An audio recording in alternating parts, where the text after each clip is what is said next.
पितृपक्ष की शुरुआत होने वाली है। हिंदू धर्म में इन दिनों का खास महत्व है। पितृपक्ष में पितरों की आराधना और श्राद्ध कर्म किए जाते हैं। ऐसा करने से पितरों का आशीर्वाद प्राप्त होता है और पितृदोष से मुक्ति भी मिलती है। वैसे तो सच्ची श्रद्धा और समर्पण का भाव होने से पितृ प्रसन्न होते हैं, लेकिन हर दिन कुछ बातों का अगर ध्यान रखेंगे तो जीवन में सुख शांति का मार्ग प्रशस्त होगा और पितृदोष से मुक्ति मिलेगी। इस साल 2024 में पितृपक्ष 17 सितंबर से शुरू हो रहे हैं। 17 सितंबर से 2 अक्टूबर तक पितृपक्ष है। पितृदोष का अर्थ यह होता है कि अगर पितृ आपसे नाराज होते हैं तो नाराज पितरों का दिया हुआ श्राप आपको और आपके परिवार को लगता है। इसे पितृदोष कहते हैं। पितृदोष होने से कोई भी काम नहीं बनता, साथ ही तरक्की भी बाधित होती है। ऐसे में पितृदोष से मुक्ति पाने के लिए कुछ उपाय जरूर करने चाहिए।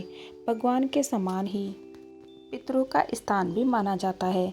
पौराणिक मान्यता है कि अगर आपके पितृ नाराज होते हैं तो आप जीवन के किसी भी क्षेत्र में तरक्की नहीं कर पाते। आपके काम बनते बनते बिगड़ने लगते हैं। इस साल पितृपक्ष का आरंभ 17 सितंबर से होने जा रहा है, लेकिन 18 सितंबर से पिंडदान, ब्राह्मण भोज, तर्पण दान जैसे कार्य किए जाएंगे, क्योंकि हिंदू पंचांग के अनुसार 17 सितंबर को ऋषि मुनियों के नाम से तर्पण किया जाएगा। ऐसे में पितृपक्ष का आरंभ 18 सितंबर और समापन 2 अक्टूबर को होगा। आप अगर पितृदोष से पीड़ित हैं तो आप कुछ संकेतों से इस बात को जान सकते हैं और कुछ विशेष उपायों से उन्हें मना भी सकते हैं।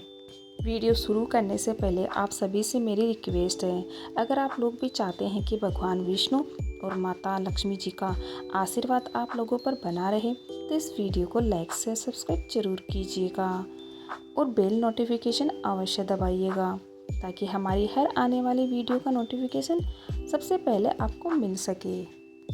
तो आइए जानते हैं पितृदोष कैसे लगता है। पितृदोष का सबसे पहला कारण है अपने पूर्वजों को तर्पण न करना।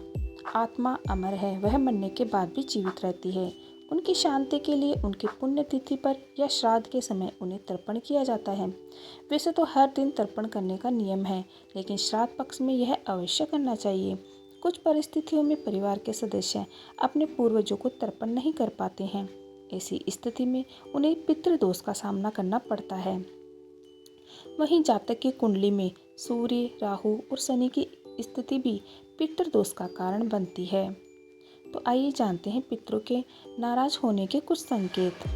अगर आपके घर में तुलसी का पौधा है और उसका ठीक ढंग से रख रखाव करने के बाद भी पितृपक्ष से पहले वो सूखने लग जाए तो समझ जाइए पितृदोष से आप पीड़ित हैं और आपके पितृगण अतृप्त है। घर में पीपल के पौधे का उगना भी पितृदोष की एक निशानी है। कभी कभी घर की दरारों, छत पर बड़े टूटे फूटे गमलों या फिर घर के आंगन में पीपल का पौधा अपने आप उग आता है।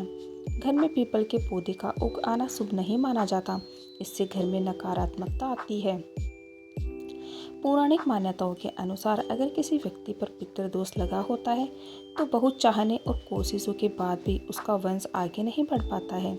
इसका अर्थ यह है कि संतान उत्पत्ति में बहुत सी बाधाओं का सामना करना पड़ता है। हर व्यक्ति के जीवन में छोटी मोटी दुर्घटनाएं होती रहती है, लेकिन जब आपके घर में कुछ दिनों में ही एक के बाद एक दुर्घटना होती रहती है तो आपको समझ जाना चाहिए कि इसका कारण पितृदोष हो सकता है। ऐसे में इस संकेत को समझकर आपको कुछ विशेष उपाय जरूर करने चाहिए।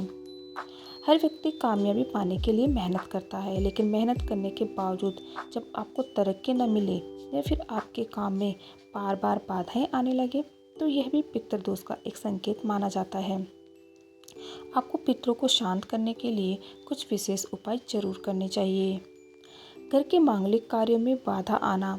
आपके घर में अगर कोई मांगलिक कार्य करने की तैयारी के बीच कोई बाधा बार बार खड़ी हो जाती है तो आपको समझ जाना चाहिए कि आपके पितृ आपसे खुश नहीं हैं और किसी न किसी कारण से वे आपसे नाराज हैं। ऐसे में पितरों को शांत करने के लिए कुछ उपाय करने चाहिए। तो चलिए जानते हैं पितृदोष से मुक्ति पाने के लिए विशेष उपाय क्या है। पितृपक्ष में हर रोज गाय को चारा और गौ ग्रास खिलाना चाहिए। गौ ग्रास भोजन बनाते समय पहली रोटी गाय को निकालने को कहते हैं। ऐसा करने से देवी देवताओं की कृपा प्राप्त होती है। शास्त्रों में बताया गया है कि पितृपक्ष में पूरी भावना के साथ गाय को चारा खिलाने से श्राद्ध कर्म का पूरा फल मिलता है और पितृ भी तृप्त होते हैं। पितृपक्ष में गौग्रास और हरा चारा खिलाने से पितरों का परिवार पर सदैव आशीर्वाद बना रहता है।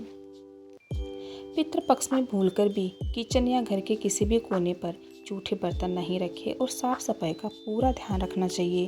पितृपक्ष के दौरान किचन में जूठे बर्तन रखना बहुत अशुभ माना जाता है। रात के समय जूठे बर्तन रखने से माँ लक्ष्मी नाराज हो जाती है और पितृदोष भी लगता है।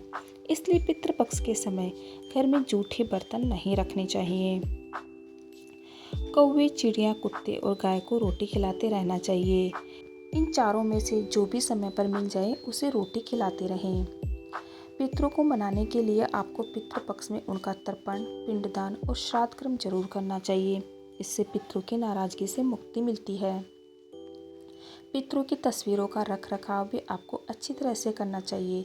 पितृपक्ष ही नहीं बल्कि रोजाना आपको पितरों की तस्वीर को साफ करके इस पर फूल माला चढ़ानी चाहिए। पितृपक्ष में हर रोज़ सुबह शाम पितरों के नाम से एक दीप दक्षिण दिशा की ओर मुँह करके जलाना चाहिए। पितृपक्ष में दक्षिण दिशा से ही पितर पृथ्वीलोक पर अपने रिश्तेदारों के यहाँ आते हैं। साथ ही जिस दिन पितरों का श्राद्ध कर्म कर रहे हैं उस दिन दक्षिण दिशा की ओर मुँह करके अपने पितरों का आह्वान करते हैं। पूजा, हवन या मांगलिक कार्यों में भगवान के साथ पितरों की पूजा भी जरूर करनी चाहिए। इससे पितृदोष शांत होते हैं। मान्यताओं के अनुसार पितृपक्ष के दौरान पीपल के पेड़ पर जल अर्पित करने से और पेड़ तले दीपक जलाने से पितृ प्रसन्न होते हैं। यह आसान सा उपाय भी आपको पितृदोष से मुक्ति दिला सकता है। अगर आप पितृदोष से मुक्ति पाना चाहते हैं तो पितृपक्ष के दौरान गीता का पाठ आपको करना चाहिए। माना जाता है कि गीता का पाठ करने से पितरों को मोह माया के बंधनों से मुक्ति प्राप्त होती है और उन्हें शांति प्राप्त होती है। गीता पाठ के प्रभाव से आपके जीवन में भी सुख शांति आने लगती है।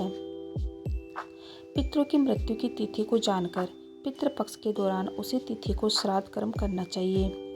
इससे भी पितरों की आत्मा तृप्त होती है। आपको पितृपक्ष के दौरान ब्राह्मणों को भोजन करवाना चाहिए और इसके साथ ही जरूरतमंद लोगों को यथासंभव दान देना चाहिए। पौराणिक मान्यता है कि दान पुण्य से भी पितृदोष से मुक्ति मिलती है।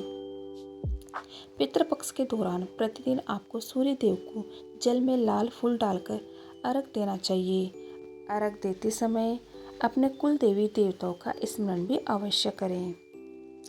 पशु पक्षियों की सेवा करने और उन्हें भोजन करवाने से भी पितरों की कृपा आपको प्राप्त होती है। अगर पितृदोष के कारण आपके जीवन में बहुत अधिक समस्याएं चल रही हैं तो किसी तीर्थ स्थल पर जाकर आपको पितृ तर्पण करवाना चाहिए। इसके लिए आप हरिद्वार, गया आदि जगहों पर जाकर तर्पण कर सकते हैं। पितृदोष दूर करने के लिए आप एकादशी का व्रत भी कर सकते हैं। कपूर जलाने से देव दोष व पितृदोष का शमन होता है। प्रतिदिन सुबह और शाम घर में संध्या वंदन के समय कपूर जरूर जलाएं। कपूर को घी में डुबोकर फिर जलाएं और कभी कभी गुड़ के साथ भी जलाएं। वीडियो अच्छी लगे तो कमेंट में जय माँ लक्ष्मी जरूर लिखिएगा। Okay, thank you everyone.